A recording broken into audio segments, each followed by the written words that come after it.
Korang perasan tak, setiap kali kalau kita tengok watak-watak kartun dekat dalam anime ataupun komik tertentu, biasanya akan ada karakter yang mana sangatlah handsome tetapi watak dia tu macam misteri, lepas tu mestilah tinggi, dan lagi satu, muka tu mestilah bukanlah muka macam muka lelaki sangat, tapi muka macam muka perempuan, cantik, terlampau cantik untuk menjadi seorang lelaki. Dan tahu tak, sebenarnya itu orang panggil sebagai Bishonen boys, yang mana mereka ni adalah budak lelaki tetapi mempunyai muka yang agak feminin. Dan perasan juga tak, sebenarnya walaupun karakter-karakter tu semua ataupun dalam komik ataupun anime Jepun tu sebenarnya daripada Jepun, tetapi kenapa karakter tu semua muka macam orang-orang western kan, dengan rambut kuning, mata biru. Ada satu budak lelaki ni yang mana dia adalah the most beautiful boy in the world pada masa tu, dan disebabkan dia jugalah yang menjadi sumber inspirasi kepada banyak komik-komik dan juga anime Jepun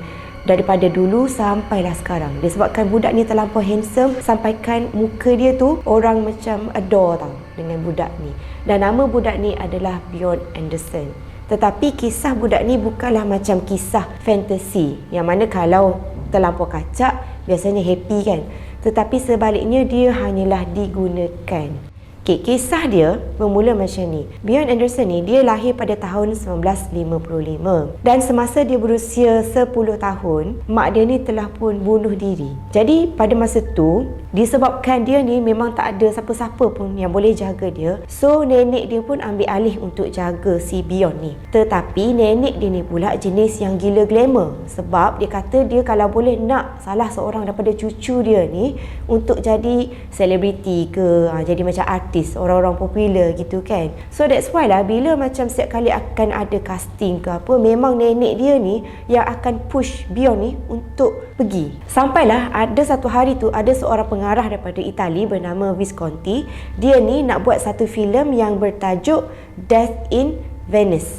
Yang mana kisah dia pula sebenarnya agak pelik jalan cerita dia tu. Dan rupa-rupanya bila orang buat kajian tentang cerita ni, kisah dia sebenarnya macam satu kisah antara yang terawal lah, filem terawal untuk komuniti-komuniti LGBT. Sebab jalan cerita dia kan berkaitan dengan ada seorang pakcik tua ni duduk tepi pantai, lepas tu suka usia budak lelaki muda umur 15 macam tu. Si Bjorn ni lah yang jadi watak budak lelaki tu. So karakter dia dalam cerita tu sangat senang, iaitu dia kena berjalan, pusing, senyum. Sebab karakter dia tu kalau boleh bila orang tengok, orang terus macam hati orang jadi cair lah tengok handsome budak ni kan. Untuk mendapatkan budak ni, sebenarnya pengarah tu daripada Itali tu dia dah pergi merantau dekat banyak negara tau untuk dapatkan karakter muka yang sama macam dia imagine untuk jadi watak dalam cerita ni kan. Dia pergi banyak negara tetapi malangnya memang dia tak jumpa. Sampailah one day bila nenek si Bjorn ni dapat tahu ada casting untuk cari watak tertentu ni kan, nenek dia pun suruhlah dia pergi. So bila dia pergi, bila pengarah tu nampak je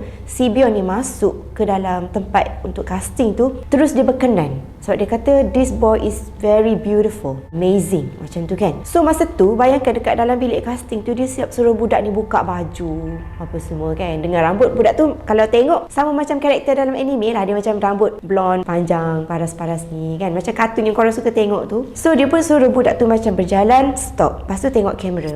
So dia kalau boleh dia nak tengok dekat mana part yang budak ni handsome ataupun cantik tu. Dan memang setiap angle yang dia ambil, kalau korang tengok pun memang korang akan kata comel lah budak tu kan. Jadi selepas daripada filem tu dikeluarkan pada tahun 1971, filem tu memang jadi satu filem yang sangat popular lah pada masa tu. Pernah juga pengarah ni bawa budak ni pergi dekat Jepun, dan dekat situ dia kata memang penerimaan orang Jepun terhadap si Bjorn ni memang sangat-sangat amazing lah. Sebab masa tu bila dia sampai je memang boleh nampak ramai gila orang-orang Jepun ni yang tergila-gilakan dekat budak lelaki ni. Sampaikan ada juga beberapa perempuan yang siap bawa gunting tau. Diorang nak gunting rambut si Bjorn ni yang warna kuning tu. Sampai macam tu sekali. Which is sangat teruk lah. Dan lepas tu juga kehidupan Bjorn ni memang totally berubah. Tetapi yang kesiannya dia hanyalah digunakan untuk orang-orang kaya yang mempunyai nafsu pelik lah. Walaupun Bjorn tu dia mendapat kemewahan jugalah kan, sebab ramai sangat orang yang berebut macam nak bela dia, berikan dia kemewahan, bagi dia hadiah, bagi dia tempat penginapan mewah semua. Tetapi sebenarnya benda ni banyak membuatkan Bjorn ni jadi macam sangat-sangat sensitif, dan lagi satu dia jadi suka menyendiri.